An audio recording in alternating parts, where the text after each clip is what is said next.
একজন কর্মী হিসাবে এই সরকারের কাছে আমার দাবিনামাগুলো পেশ করে আমার বক্তব্য আমি দিতে চাই। আমি 7টা দাবি আজকের জন্য ঠিক করেছি। 7টা দাবি, 7 ডিমান্ডস। 1 নম্বর ডিমান্ড, ছাত্র জনতার বিপ্লবে আহতদের দেশে ও বিদেশে যথাযথ চিকিৎসা এবং পুনর্বাসনের জন্য অনতিবিলম্বে একটি কমিটি গঠন করতে হবে। আমি ইউনূস সরকারকে আমার অভিজ্ঞতা থেকে একটা সাজেশন দিতে চাই। ডক্টর ইউনূসের ব্যাপার এই কমিটিটা 4 জন ব্যক্তির সমন্বয়ে আপনি করেন। 1 নম্বর ব্যক্তি স্বাস্থ্য উপদেষ্টা। কেন? কারণ যারা আহত তারা সবাই কোনো না কোনো হসপিটালে তারা চিকিৎসাধীন আছে। কাজেই স্বাস্থ্য উপদেষ্টার পক্ষে তাদের তালিকা পাওয়া খুব সহজ এবং কার কি সমস্যা এটা জানা সহজ। সুতরাং স্বাস্থ্য উপদেষ্টা। 2 নম্বর অর্থ উপদেষ্টা ডক্টর সালাউদ্দিন। কারণ তাদের দেশে বিদেশে চিকিৎসা এবং পুনর্বাসনের জন্য টাকা লাগবে। সেই টাকার বিষয়টা অর্থ মন্ত্রণালয়কে দেখতে হবে। কাজে কোঅর্ডিনেশনের জন্য অর্থমন্ত্রী লাগবে। স্বাস্থ্য উপদেষ্টা, অর্থ উপদেষ্টা। 3 নম্বর শুনলে আপনারা একটু চমকে উঠবেন, শিল্প এবং গণপূর্ত উপদেষ্টা। আপনারা ভাববেন এর সাথে সম্পর্ক কি? মন্ত্রণালয়ের সাথে সম্পর্ক নাই, ব্যক্তির সাথে সম্পর্ক আছে। কারণ ব্যক্তিটি হচ্ছেন আদিলুর রহমান খান। আদিলুর রহমান খানকে তিনি একজন মানবাধিকার কর্মী, তিনি আন্তর্জাতিকভাবে সমাদৃত একজন মানবাধিকার কর্মী। আর এই যে চিকিৎসা এবং তাদের পুনর্বাসন, এটা মানবাধিকারের ব্যাপার।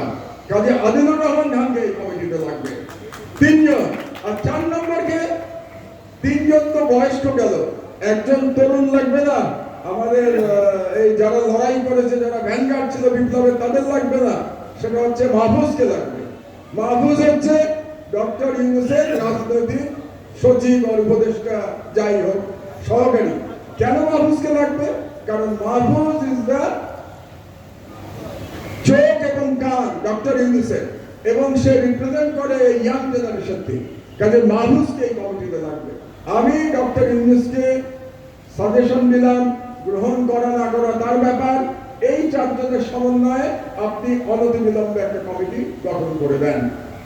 2 নম্বর, বাংলাদেশ ছাত্রলীগকে অনতিবিলম্বে এই সপ্তাহের মধ্যে একটি সন্ত্রাসী সংগঠন ঘোষণা করে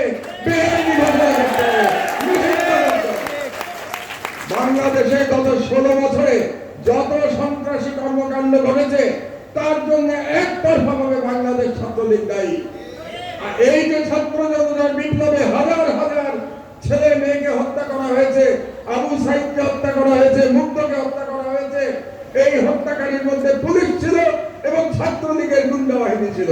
কাজেই ছাত্রলীগকে আমরা এই অনুষ্ঠান থেকে, আমার দেশ পরিবারের পক্ষ থেকে এবং সাংবাদিক সমাজের পক্ষ থেকে এই সরকারকে আমরা 7 দিনের আলটিমেটাম দিচ্ছি।